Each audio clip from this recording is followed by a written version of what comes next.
Number one, it's the system of thinking and ownership of property that differentiates those that are in the 5% versus the general class. They lean into chaos because they recognize that in the midst of chaos, there is always an opportunity for light in the midst of darkness, for order in the midst of chaos, for a solution in the midst of crisis. Hi, so today I'd like to speak to us about a topic on wealth creation, focused on how do you break into the top 5% in the economic class of any context, any community that you're in.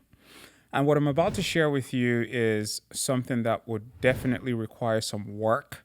It's not going to be easy. It would require a paradigm shift, and it takes work to really reorient yourself and to really change your perspective for you to work this out. Now, in every community, in every society, in every context, you have common economic stratifications, right? So the most common being the upper class, the middle class, and the lower class.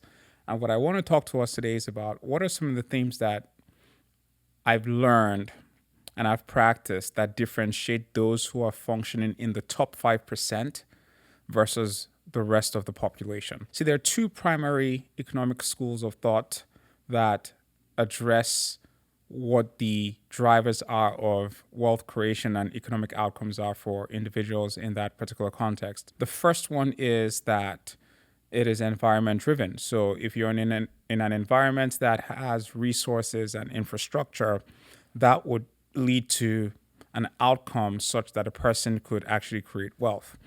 I'm not here to refute that because I actually think it's true. And the reality here is and just to blow this up a little bit more, is that people who are born in a context where they have good education, they have access to libraries, access to transportation, access to healthcare systems, technology, and so on and so forth, and they participate in that context and do the work in that context, more than likely they would be better off than most of the people across the world. That is very true.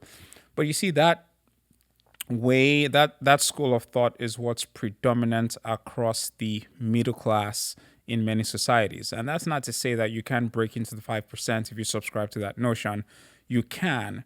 But what I'm addressing here is what is the predominant commonality that exists in the 5%, and how can you be very intentional about how you break into that upper 5% or that top 5% of the economic class in your context and in your community and in your society. What a lot of people don't realize, and I see this, I have these conversations with people and they're like, well, I'm running a business, and if only I had this, and that, like, this other context, I would do well. But the reality is that if you did have access to these resources and access to infrastructure, then there is equal participation. And by definition, if there is equal participation, it means that the competition is a lot more fierce for those resources because everyone is level set and has a level playing field. So you then would have to do a little bit more, or you'd have to process and view the world a little bit differently for you to rise above the average. Now, the second school of thought, which is where I really want to focus on today, is what's the commonality across the 5% of the economic class in any context that you're in. And it's this.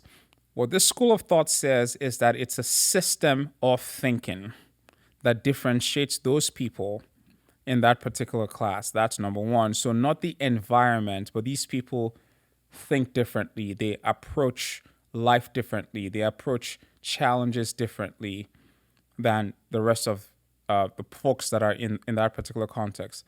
And then the second thing is that they also own the rights, the algorithms, the models, the assets that produce solutions in that particular context. So think about it. These folks tend to be enterprising in their thinking. They're leaning on their abilities, on their skill sets, and they're bringing those things to bear in the midst of chaos. They're leaning into chaos to try to bring about a solution in that particular situation. They're trying to find creative means by which they can solve a problem. They're taking ownership of that situation. They're bringing to bear their skills, their talents, their abilities, what they're really good at, and they're creating a solution. They're trying to restore order in the midst of chaos, and they have ownership of that particular model or solution or algorithm or asset that is providing a solution there. And you see, for a lot of these folks, property rights is very important, right? Because if they create something, they have a right to that intellectual property, and that's what's solving a problem in that particular context. This is something that differentiates them from the average person, their ability to lean into chaos, their ability to be enterprising, their ability to lean in to try to solve a problem.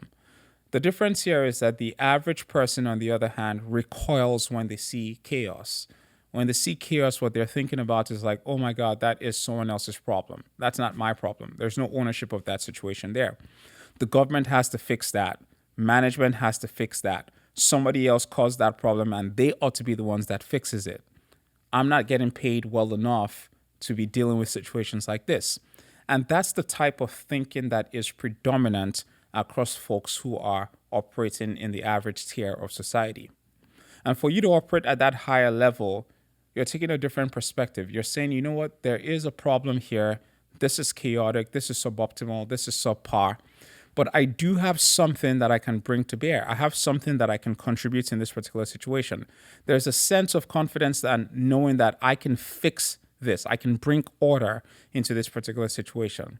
And the environment is ultimately not what's dictating my outcome, but my ability to lean into that chaotic situation and bring order into that situation is what is driving my own personal outcomes. I see a lot of people who are entrepreneurs, and one of the things that you have to realize is that an entrepreneur sees a problem, a crisis, they lean into that crisis and they bring about a solution. And for every entrepreneur who has launched out and who's taken the risk, they've done something that the average person can't do. And I dare say for every one of them who's successful, they're certainly in the 5% of the economic class. I can tell you that for sure. Now, some people say things like, well, you see, those entrepreneurs are really just all about themselves. They don't care about anyone else. They're really just doing this for themselves. And I beg to differ, right? Because their mode of thinking, if you're operating in this class, is that if it's a problem for me, I dare say it's a problem for someone else that's out there. So therefore, I'm going to step into that situation. I mean, think about it logically. An entrepreneur is stepping into a situation that could potentially wipe them out. They're leaning into that situation. They're bringing their own resources to bear to try to create a solution for the benefit of other people. That individual isn't primarily concerned about self-preservation. That individual is focused on how can I be a solution in my own particular context. Now, that's something for us to think about. Now, my focus here is for you to embrace the system of thinking that would help you rise above the average and break into that economic class of the 5%. That's my goal for us here. That's the goal of this particular conversation. And what I say to you is that what I'm talking about is actually modeled to us by God. In Genesis chapter 1, the Bible tells us a story. It says that in the beginning, God created the heavens and the earth. It says the earth was void, it was without form, and there was darkness everywhere. And the Spirit of God hovered over the face of the deep. And then God said, let there be light, and there was light. And then the Bible tells us that he then begins to separate waters from waters, light from darkness. He separates the water from the land. So in essence, God sees the chaos. And rather than recoil from the chaos, God leans into the chaos. Now think about that in the midst of that chaos and in the midst of that darkness, God was able to call light out of that situation. So in the midst of crisis, there is an equal and opposite opportunity in that, at least at a minimum. See, because the light overpowered the darkness. So in the midst of a crisis, in the midst of a chaotic situation, in the midst of a problem, there is the opportunity for a solution that overwhelms that problem. And that's what we see that God did. Now, the second thing that we see in that story is that God uses his words, his authority. He exercises his authority using his word to then bring about order. Now, words are containers of ideas. Words represents the thought. and the inner image of the person who is speaking them. So as I'm speaking words over to you right now, what's happening is that you are forming an image based on the words that I'm speaking. You're hearing the sound, and that's well and good. That's true.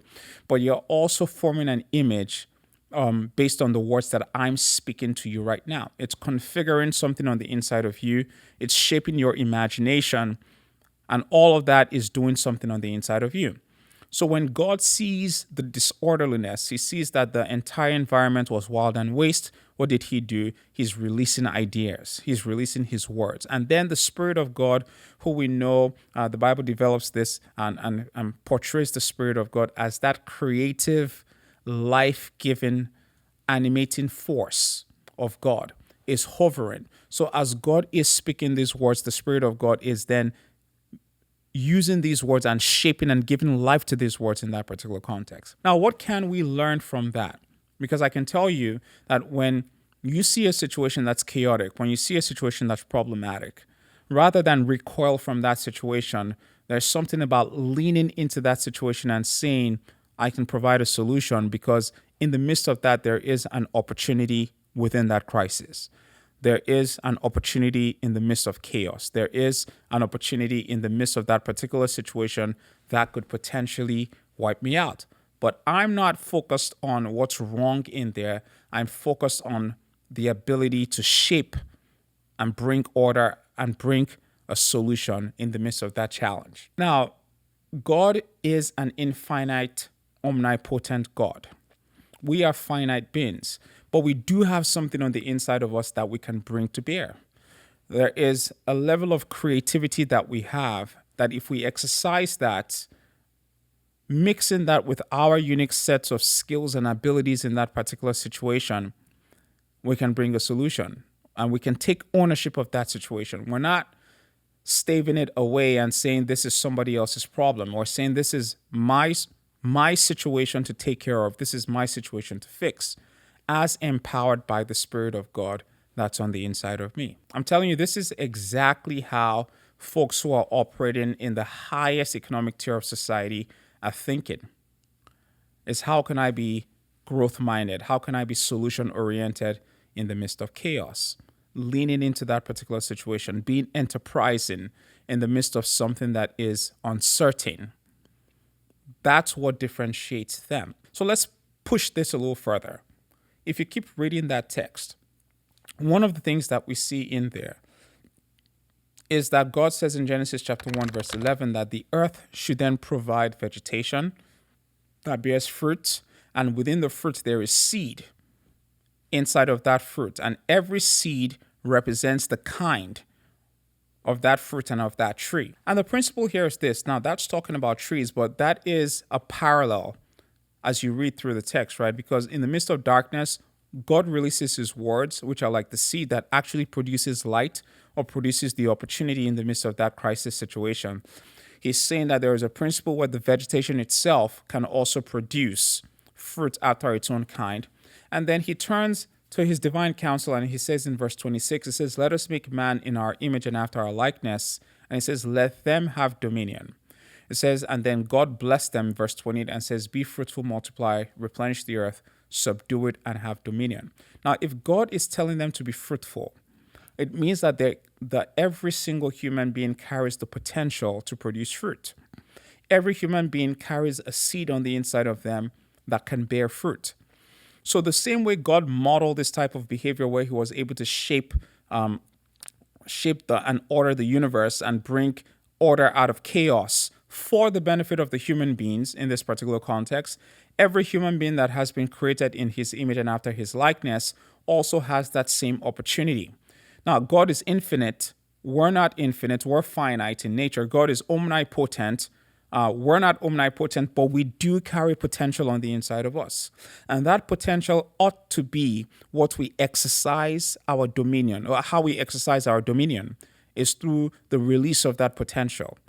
So because when we are exercising our dominion, the same way God exercises authority through words to bring about order in this universe, we can take that which is on the inside of us and we can bring that to bear in that particular situation. So if you want to operate at that highest level, when you see a situation, when you see a challenge, you're asking yourself the question, what is it that I have? What's on the inside of me that I can bring into this situation? Because I do know the first principle is that there is always an opportunity in the midst of that particular situation. I do know that for a fact. I do know that for sure. Now, what then I have to concern myself with is how do I confidently step into that situation, trying to draw out or take advantage of that opportunity for light in the midst of that crisis because I have potential on the inside of me. Can I be creative in my problem solving? Can I release and introduce an idea into that particular situation that would produce a solution that would not only benefit me, but that would also benefit others? And I think this is where the Spirit of God comes into play. Is because the story says the Spirit of God hovered over the face of the deep, and then as God said, then it was.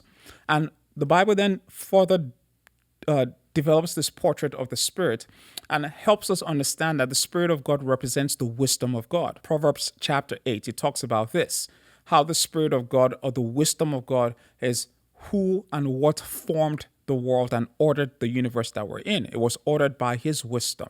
And then in the book of Exodus, it talks about how in the wilderness when God was going to instruct the people to construct the tabernacle, it says that he has filled a guy called Bezalel and his clan. It says he had filled them with the Spirit of God in all wisdom and in all skill and craftsmanship. So in essence, the Spirit of God animated this individual and gave them the ability and the skill set to solve a problem that they had to deal with in that particular situation. This is one of the things that I see is very pervasive across the 5%, is that they see themselves as being able. It's like imbued with this confidence to be a problem solver in a particular situation. And that's the type of confidence that you need to have because, number one, you recognize that in the midst of every crisis, there's an opportunity. In the midst of darkness, there's always the opportunity for light. Number two is that you recognize that you have potential on the inside of you. And that potential you can bring to bear. You can creatively apply that so that you can problem solve in that particular context. Number three is that the Spirit of God is that creative animating life force that gives you skill for you to apply in that particular situation. So you're not backing out, you're not recoiling, you're leaning into that situation. And I like the fact that the portrait of the Spirit is developed as a craftsman, right? Because one of the things that I've seen that applies is that the folks who are operating at that highest class, they're very good at what they're doing. They're very good at what they're doing. In fact, they function much better than the average person in the area of their expertise. So there is this devotion to almost craftsman-like skill in applying your potential, in releasing your potential, in bringing that to bear in your problem solving. And that's how you ought to be, is where you're saying to yourself that I know I'm good at this one thing, but am I the best at this one thing? As it relates to solving problem, am I consistently applying myself in this area such that I am actually getting much better in this particular area of problem solving? Because that's exactly how they think. It's like being a craftsman. So you have to think about yourself as a craftsperson who's applying themselves consistently in a particular area so that you can actually solve a problem. And this is exactly what God modeled for us. And that's why he said to the human beings, he said to them after he had created them, he says that let them have dominion. Let them be fruitful. Let them replenish. So everything that he had showed them to do, let them go ahead and do it. Now, if you keep reading that story, I like what the text says in Genesis chapter 2. It says that after this creation narrative, it says that God rested from all the work that he had done. So in essence, this whole act of separating and bringing order was considered work. Now, for you and I, that's the next step, is we have to be working on a solution. Number one, we're recognizing the fact that there is an opportunity in that particular situation. So we're leaning into the chaos. We are applying ourselves based off of our potential, our skill set, and our ability to try to creatively find a solution. And that creativity is coming by the help of the Holy Spirit that's working in that particular situation. So we're imbuing life, and the Spirit of God is animating our craft. such that we can become way better at what it is that we're doing. And we're applying ourselves and we're, trying to find a solution. We're trying to bring about order in the midst of chaos. We're not recoiling from that particular situation. And then we are working more than the average person. Lean into chaos, deploy your potential, recognize that in the midst of chaos and crisis, there's always an opportunity for a solution. And the process of applying myself is like planting a seed and exercising my authority. I am being skillful in the application of my resources, my talent, and my abilities, and I'm working more than the average person, having a strong work ethic, because that's what it was described. And, sometimes I've heard some people say things like, oh my goodness, work is so stressful. Like, if not for like the fall or the curse, like, we wouldn't be working like this. But that's not true, because work actually preceded the curse. Work preceded the fall. God dignified work because he was considered the first worker in all of history, if I can say that, because God existed prehistory, in eternity. But he worked, and he modeled for us work as well. So for us to be able to overcome challenges, it means that we have to apply ourselves to work. Working hard, working smart, working effectively. I like what the Bible says in Ecclesiastes chapter 10 that combines all these different ideas. It says that if the axe head is dull, it says that more strength would be required. It said, but skillful wisdom produces success. So skillful wisdom is that craftsmanship that I'm talking about. But it still doesn't absolve us of the responsibility of doing work. We're doing work, but we're doing it skillfully. We're combining the two things, and we're bringing those things to bear. This is exactly an example, another element in the system of thought that the top 5% are embracing consistently, and that's what differentiates them from the average person. Now, when I'm talking about this, you got to understand that it's not necessarily limited to an entrepreneurial context. It is in any context, even in your job. You could be someone who got a good education, access to good infrastructure, and then you have a job. But the situation here is that you're not stepping back when there's a challenge on the job. Are you the man or are you the woman for that particular job?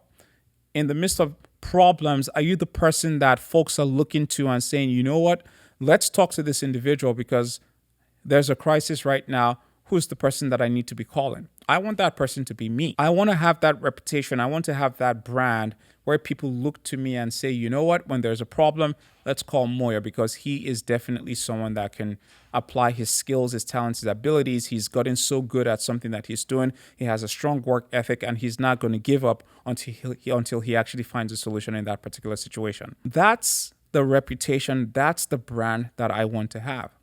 Now, going to the last point here is around a sense of purpose.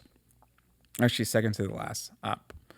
It's a sense of purpose. See, because when he said, first of all, let's make these humans in our image and after our likeness and let them have dominion, he gave them purpose. He gave them the ability to pursue a vocation that he had planted on the inside of them. There's another scripture in the book of Ecclesiastes that says that he makes all things beautiful in his time. It says he has also planted eternity in the heart of man, which is a divinely implanted sense of purpose. And that's how the Amplified classic translation of the Bible renders that particular text. So there's purpose in the heart of that individual. So what folks who are operating at that highest level, what they are prioritizing always is purpose. They're not prioritizing their happiness. They're not prioritizing their comfort. They're not prioritizing what's easy. They're optimizing for functioning in that area of purpose. That sense and that longing on the inside of them that says that, you know what, my ability to produce a solution here goes beyond just myself.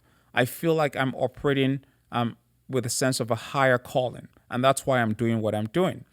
They're not trying to self-preserve in that particular situation. I think the average person is always trying to optimize for their own comforts, for their own self, and for what makes them feel good, and for their own happiness as well. But that's not what these folks are doing. What they're doing on the contrary is what they're saying is that I choose purpose over preference. I choose purpose over my comfort. I choose purpose over what's convenient. I choose purpose over what makes me happy. See, because the reality is if you optimize for happiness, you are going to end up unhappy. Because we were not designed necessarily to be happy. We were designed to live purposefully. And in the midst of living purposefully, we would find fulfillment, we would find satisfaction, and in many cases, we will find happiness. But oftentimes on the path of purpose, we would face obstacles, we would face challenges that would actually make us feel unhappy. But the fulfillment and the satisfaction that we have deep on the inside of us is unparalleled. So if you want to function at that level, you're disciplined and you're choosing to function in this space of purpose. You're doing everything with a sense of responsibility and a sense of purpose. You're not just doing it because it's convenient or that's what I'm getting paid to do. Actually, you see, that's the point. See, because a lot of these folks are doing things not because that's what someone is paying them to do. They're doing it because they feel a sense of purpose. I mean, I don't know how else to say it, right? It's like whether you pay me or not, I'm going to pursue a solution in that particular situation. And that's what purpose is all about. I'm going to do it whether I get paid or not. And so therefore, they are able to raise their hands and take on opportunities and lead into chaotic situations and step into the midst of crisis, not because they're looking for some sort of reward, but the sense of fulfillment that comes from living purposefully is ultimately their reward. And this is connected to the very last thing that I'd say is that when you do produce solutions like this in this particular situation and with this particular type of mindset, then you own that problem solving model. You own that algorithm that produced a solution in that particular context. You own that intellectual property that produced a solution in that particular context. So the 5% they have ownership. So once they lean into that situation and they problem solve in that particular situation, they take ownership. They're able to document it. It's not a fluke. They're able to replicate it over and over and over and over and over again. Now, because they have been able to solve the problem of people, then they can monetize that asset that they have created. That solution model is an asset. It's an intellectual property, or it could be a physical asset, but it is property that is able to generate income and consequently generate and create wealth for them. And once they've been able to take ownership of this, they can transact with it in a market context.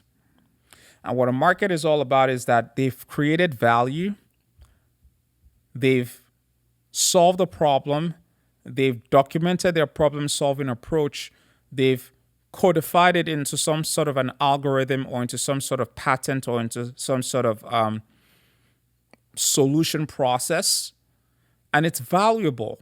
So what then happens is people recognize that value and people want access to that property. But property, in its simple definition, is the right of possession and the right to use something. Now, if I own the property, someone then has to pay for me for the right to use that property or to own a piece of that property or to license use of that property. And think about it. Think about anyone in any context who's solved a problem, who took ownership of that situation and now owns the path or owns the algorithm, owns the codified solution. That person is now able to monetize that on the market because now they're solving people's problems. People are living happy because they have their problems solved. And what the people do in exchange for the use of that asset is they give them money and they ultimately get wealthy. And I've said a lot. And you might have to go back and listen to this all over again so some of what I'm saying actually sinks in. But I guarantee you, if you are able to apply these things, if you're able to reorient your mindset and reconfigure your worldview, shift your paradigm to what it is that I've just talked about, I guarantee you, if you stay with it consistently, you will for sure break into that upper 5% of society. I can tell you that as a fact. I can tell you that for sure. Here's my final recap. Number one, it's the system of thinking and ownership of property that differentiates those that are in the 5% versus the general class. They lean into chaos because they recognize that in the midst of chaos, there is always an opportunity for light in the midst of darkness, for order in the midst of chaos, for a solution in the midst of crisis. Number two is that they recognize that, or they have this ability to pursue problem solving creatively. They're enterprising in their approach to problem solving. They put in the work, they bring their abilities, they bring their skill sets to bear in that particular situation, and have the confidence to know that they can be a problem solver in that particular situation. They're very skillful at what it is that they're doing. And skill is the result of wisdom.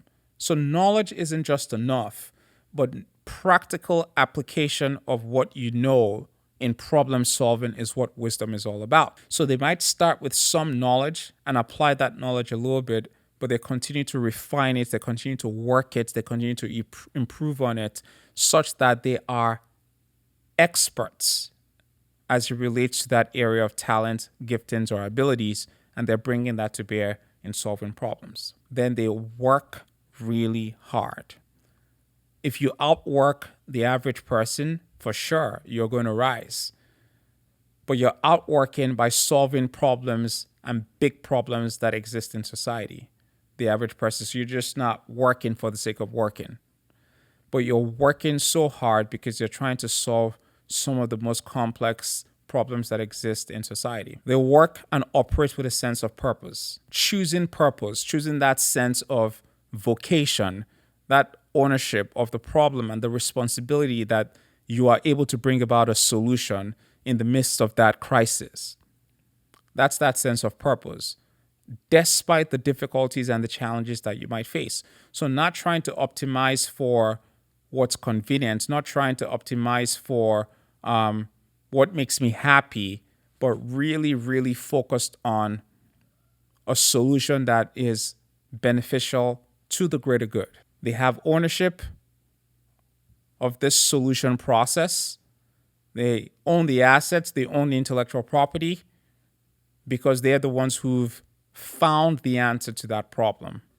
And then they can exchange that value that they have created in the market to improve the lives of other people, causing them to flourish.